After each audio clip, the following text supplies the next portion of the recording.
Hey y'all, Scott Horton here for WallStreetWindow.com. Mike Swanson knows his stuff. He made a killing running his own hedge fund and always gets out of the stock market before the government-generated bubbles pop, which is, by the way, what he's doing right now, selling all his stocks and betting on gold and commodities. Sign up at WallStreetWindow.com and get real-time updates from Mike on all his market moves. It's hard to know how to protect your savings and earn a good return in an economy like this. Mike Swanson can help. Follow along on paper and see for yourself. WallStreetWindow.com. All right, you guys, welcome back. I'm Scott Horton. This is my show, The Scott Horton Show. And our next guest is Maria McFarland from Human Rights Watch. And they've got a brand new report out, Illusion of Justice, Human Rights Abuses in U.S. Terrorism Prosecutions. You can see the pretty lengthy and informative splash here at hrw.org. It's U.S. Terrorism Prosecutions, Often an Illusion. Welcome to the show. How are you doing, Maria? Thanks very much. I'm doing well, thanks. Good, good. Very happy to have you here, and thank you for doing this work. It's such an important story, and there was a time where hardly anyone would point this out. I almost wrote a book about it at one point myself a few years ago, but was told I wouldn't be able to get it published, so don't bother kind of thing, and I probably should have anyway. But anyway, what a great story, and it's not focused exclusively on the 50 or so, probably closer to 60 now, outright entrapment jobs, as Trevor Aronson has documented in his great book, The Terror Factory. But you go beyond that and talk about a lot of the kind of just trumped up charges, too.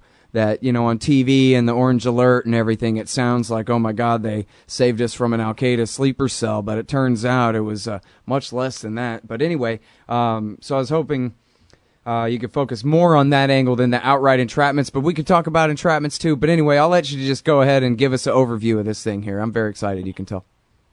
Sure, yeah. Well, since 9/11, there have been nearly 500 terrorism-related prosecutions, according to the federal government. And I'm sure many of those involved people who were, in fact, planning or financing terrorist acts. But when we took a close look at 27 of those cases involving over 70 defendants, we found abuses at all stages of the case, from the moment of investigation, where in many cases we found the FBI did lure people into the supposed terrorist acts, and through to trial, where often material support charges are used that are overly broad, where there is inflammatory evidence that is introduced, and on through to the punishment phase, where not only are people being punished with excessively harsh sentences due to the terrorism enhancement,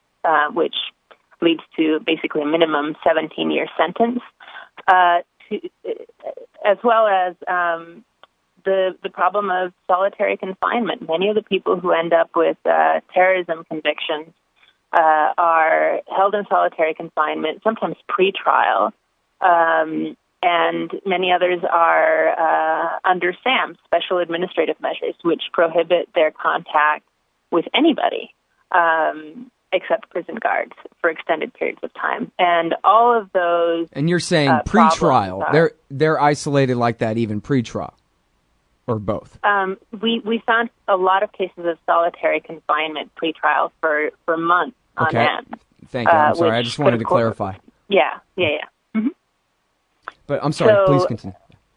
Yeah. So you're basically with a situation where somebody could just be a vulnerable person, mentally ill, poor, who wants money, and they get targeted by the FBI. Usually these are people in American Muslim communities, at least those are the ones we focused on, who get picked on by an informant, convinced to take some steps towards the terrorist act, and then get prosecuted in these unfair trials and then locked up for decades in these horrific conditions. And that's just unjust. It's cruel to the people involved, to their families, but it's also having a pretty profound impact on American Muslim communities, which are precisely the communities that the Obama administration and the FBI have repeatedly said they want to work with as partners to prevent terrorism. Instead,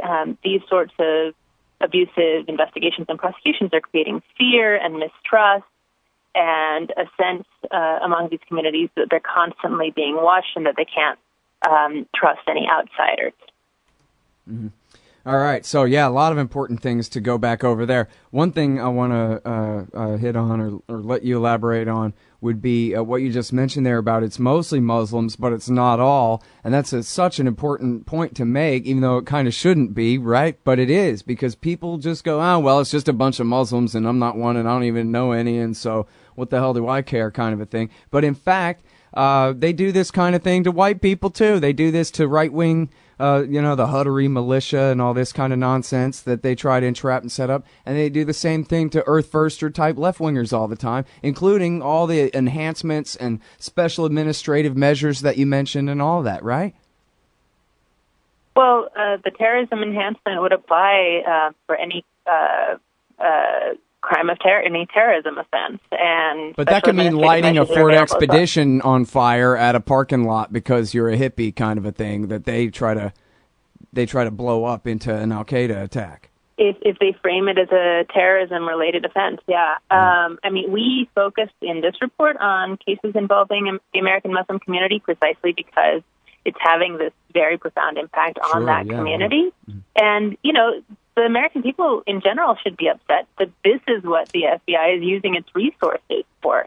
40% of the FBI's budget now is supposed to go to counterterrorism.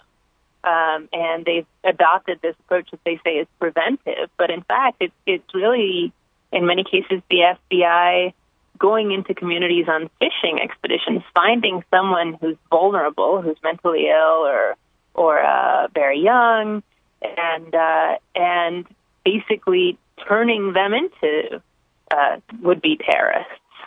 Mm-hmm. Well, and meanwhile, real attacks like Detroit, Times Square, Boston happen right under their nose because they're too busy entrapping some idiot into, oh yeah, you're going to take down the Brooklyn Bridge with a blowtorch, kid. Say you love Osama, I'll give you $20,000. Yeah, you could ask a lot of questions about it. I mean, is the FBI properly spending that many resources on counterterrorism as opposed to other sorts of crimes that are being committed, corporate crimes, for example? And then even within counterterrorism, why on earth are they trying to build cases against these people who, under no imaginable circumstances, would they even be capable or competent of carrying out these crimes on their own, much less have the resources to do so, if it hadn't been for the FBI. Yeah. Well, and I think it is the way Trevor Aronson counted up is about 50 of them were the outright entrapments.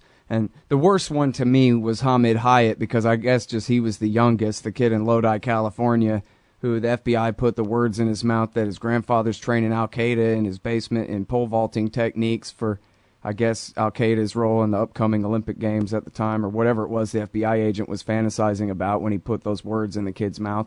And the jury went ahead and put him in prison 25 to life over such nonsense, such outright nonsense. Yeah, one of the cases that I find most disturbing is the one of Rezwan Firdaus, who was a young man who was, the FBI agents recognized from the beginning, mentally unwell. And they decided to send an informant after him, and his mental condition deteriorated throughout his entire time talking to the FBI to the point that he was wearing diapers and his father had to quit his job to take care of him. Yet they continued to push him forward towards carrying out some kind of action that the FBI itself was funding and, they themselves hashed the plot for. I'm sorry, which city was that in? That's how I memorize these, is by the town. That's in Worcester, Massachusetts. Oh, okay. Yeah, no, I don't even know that one. Yeah, and then there's another case that is actually going to be the focus of an HBO documentary this evening, which is the case of the Newburgh Four in Newburgh, New York. Uh-huh. And that case involved four men who were poor. They were indigent. One of them was approached by an informant who had just been hanging out at the local Newburgh Mosque for no reason we can make any sense of. And, he just lost his job at Walmart, and he was this guy who, the judge described him as a buffoon. Yeah. I'm sorry. I have to interrupt you here, Marie. We got to take this break, but when we get back, we'll pick up with that story of the buffoon's entrapment at the hands of some other buffoons at the FBI okay, here. Thank you. Maria McFarland from HRW, hrw.org. One sec, y'all. All right, you guys. Well, so she had to go. That was Maria McFarland from Human Rights Watch. U.S. terrorism prosecutions often an illusion. I guess we weren't really clear in the email about how long she could stay, so she emailed me and she had to go.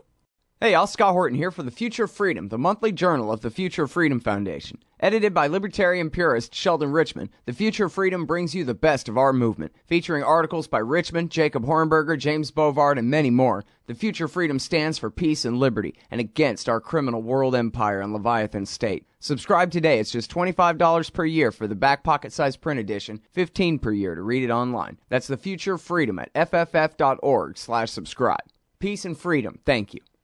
Hey, all, Scott here. If you're like me, you need coffee. Lots of it. And you probably prefer it tastes good, too. Well, let me tell you about Darren's Coffee Company at darrenscoffee.com. Darren Marion is a natural entrepreneur who decided to leave his corporate job and strike out on his own, making great coffee. And Darren's Coffee is now delivering right to your door. Darren gets his beans direct from farmers around the world. All specialty, premium grade with no filler. Hey, the man just wants everyone to have a chance to taste this great coffee. Darren's Coffee. Order now at darrenscoffee.com. Use promo code SCOTT and save $2. darrenscoffee.com.